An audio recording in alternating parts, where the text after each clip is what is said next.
দর্শক আপনারা দেখতে পাচ্ছেন যে কারণে আসলে এখন এই অন্ধকারের মধ্যে আমি একটা ভিডিও করতে বাধ্য হচ্ছে। হঠাৎ করে এই মুহূর্তে দেখুন বাতাসে এমন অবস্থা, আকাশ ভারী করে ফেলেছে। হঠাৎ করে বাতাস বাতাস বইছে, আকাশও কিছুটা মেঘাচ্ছন্ন। আমার কাছে মনে হয় এই তীব্র দাবদাহ গরমের পরে মনে হয় মানুষের কিছু স্বস্তির কারণ হয়ে দাঁড়াবে আল্লাহর রহমত সে বৃষ্টি পৃথিবীতে এসে পরে প্রত্যেকটা মানুষই এই বৃষ্টির জন্য অপেক্ষায় রয়েছে কবে বৃষ্টি হবে।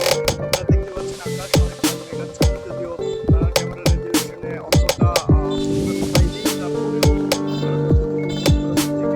আপনারা আকাশ মেঘাচ্ছন্ন, পরিমাণে বাতাস বলছে যে কোনো সময় আসলে বৃষ্টি আসার সম্ভাবনা যে আজকে 5 তারিখ আবহাওয়াবিদরা এর আগে জানিয়েছেন যে মোটামুটি 2 তারিখের পরে ভারী বজ্রপাত সহ বৃষ্টি হওয়ার সম্ভাবনা রয়েছে। কিন্তু আজকে 5 তারিখ আসা পর্যন্ত কিন্তু আমরা কোনো বৃষ্টিপাত দেখতে পাইনি।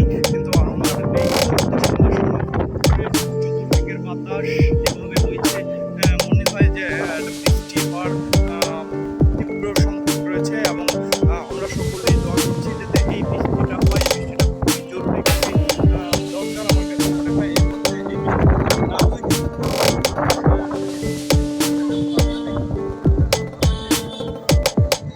সেই গতিবেগ থেকেও লক্ষ্য করা যায় যে আমার মনে হয় বৃষ্টির